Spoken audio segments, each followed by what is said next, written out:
Halo anak-anak Miss, ketemu lagi dalam pembelajaran Bahasa Indonesia kelas 4 di pertemuan yang ke-28. Selamat pagi anak-anak Miss semua. Bagaimana kabarnya hari ini? Semoga dalam keadaan sehat ya. Dan Miss berharap tetap semangat.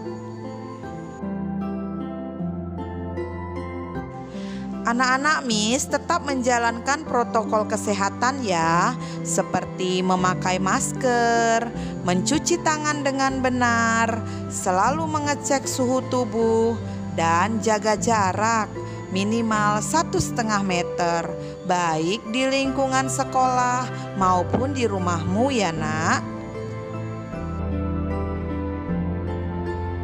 Anak-anak masih ingat dengan materi kita sebelumnya? Ya, anak-anak hebat. Materi sebelumnya kita belajar mengenai membaca cerita semut dan belalang. Diharapkan dengan membaca cerita, siswa mampu menemukan sifat-sifat tokoh dan membandingkannya dengan terperinci.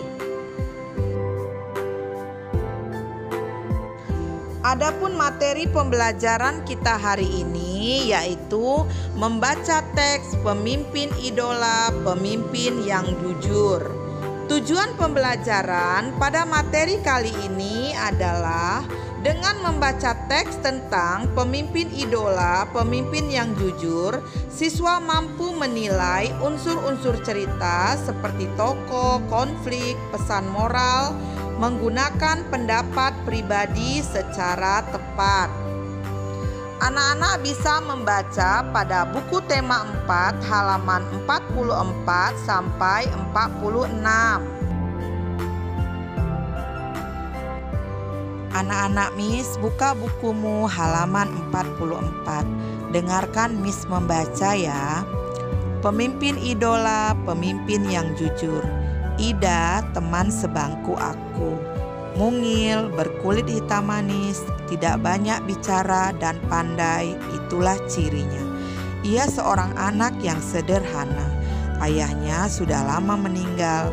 Ia tinggal bersama ibu dan adiknya. Ida anak yang sangat pandai. Nilai-nilainya yang selalu bagus memberinya kesempatan meneruskan sekolah tanpa biaya.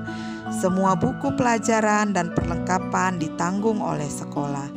Ida tak pernah malu dengan kondisi keluarganya. Bahkan ia semakin rajin belajar dan terus berprestasi. Ida juga selalu menjadi tempat bertanya jika teman-temannya mengalami kesulitan dalam pelajaran. Teman-teman memilih Ida sebagai ketua kelas. Pandai, tenang, dapat berkomunikasi dengan baik, serta mampu menjaga ketertiban kelas menjadi modal utamanya. Hari ini Ibu Tatik mengingatkan tentang ulangan matematika. Sebagian siswa tidak siap, termasuk Gugut, si jagoan bola yang duduk di belakang kami. Waduh, saya belum belajar Bu. Kemarin saya seharian bermain bola sampai sore. Pulang ke rumah langsung tidur Bu, protesnya. Ulangan tetap berlangsung. Gugut resah. Ia menengok ke kiri dan ke kanan. Tiba-tiba ditendangnya kursi Ida dari belakang. Shh, Ida, bantu aku dong. Geser sedikit ke kiri agar aku bisa melihat jawaban di kertas ulanganmu, pinta Gugut. Ida bergeming. Ia hanya menggelengkan kepala pelan tanpa menengok ke belakang. Gugut mengganggunya lagi. Ayo dong Ida, sekali ini saja. Nanti aku beri kamu uang 10.000 rupiah. Kamu bisa jajan kue di kantin, rayunya. Gugut tahu benar Ida tidak pernah jajan di kantin. Ibunya tidak memberinya bekal uang jajan. Ida selalu membawa sebungkus nasi dan lauk dari rumah. Namun di luar dugaan Gugut, Ida tidak terusik. Sekali lagi ia menggeleng pelan. Sampai waktu berakhir, Gugut terpaksa menyerahkan kertas ulangannya dengan lunglai. Pada waktu istirahat, Ida menghampiri Gugut. Maaf ya Gugut, Aku bukan tidak ingin membantumu. Menyontek dan memberi contekan kepada teman adalah perbuatan tidak jujur. Bahkan perbuatan tersebut bisa dianggap sebagai korupsi kecil-kecilan, katanya kepada Gugut. Ah Ida, masa menyontek sekali saja dianggap korupsi? Setauku korupsi nilainya miliaran dan hanya dilakukan oleh pejabat berkuasa, kata Gugut. Gugut, justru kita harus melatih diri. Korupsi dan menyontek sama-sama mengambil hak orang lain. Bernilai kecil atau besar, tetap saja tidak jujur. Kita membiasakan diri bertingkah laku lurus. Mudah-mudahan ketika besar nanti kita tidak akan tergoda untuk melakukan korupsi dalam bentuk apapun. Ida menambahkan dengan panjang lebar.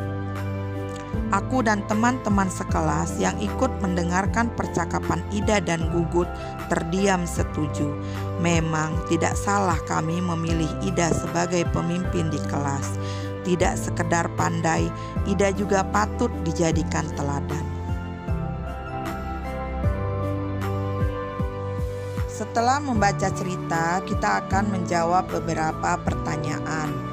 Yang pertama, tuliskan pendapatmu tentang masing-masing tokoh yang terdapat dalam cerita. Ida anak yang cerdas, sederhana, dan jujur, patut dijadikan teladan di sekolah.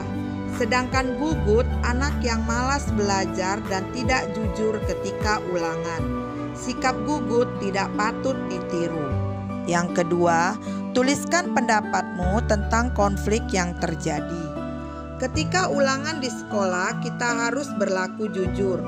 Walaupun menolong dengan memberikan jawaban kita kepada teman yang lain, tindakan tersebut salah. Karena ketika ulangan tidak boleh tolong-menolong dengan memberikan jawaban ulangan. Yang ketiga, tuliskan pendapatmu tentang pesan moral yang terdapat dalam cerita.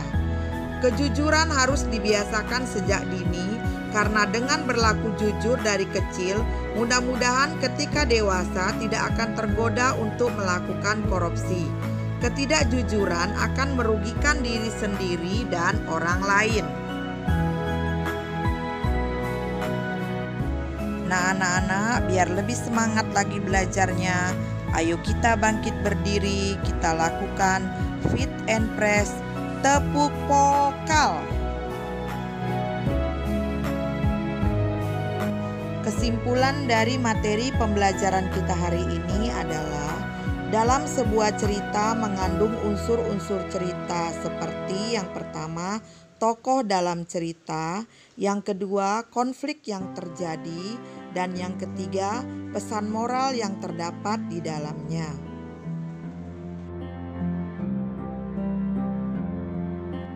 Untuk menguji pemahamanmu, Miss akan memberikan tugas. Baca cerita yang berjudul Ani Sahabatku. Kemudian, tuliskan pendapatmu tentang masing-masing tokoh yang terdapat dalam cerita. Yang kedua, tuliskan pendapatmu tentang konflik yang terjadi. Dan yang ketiga, tuliskan pendapatmu tentang pesan moral yang terdapat dalam cerita. Kerjakan dalam buku latihanmu ya. Untuk materi pembelajaran selanjutnya, anak-anak bisa membaca pada buku tema 5, subtema 1. Demikianlah pembelajaran hari ini. Miss ucapkan terima kasih. Selamat belajar anak-anak. Sampai ketemu pada pertemuan berikutnya. Dadah.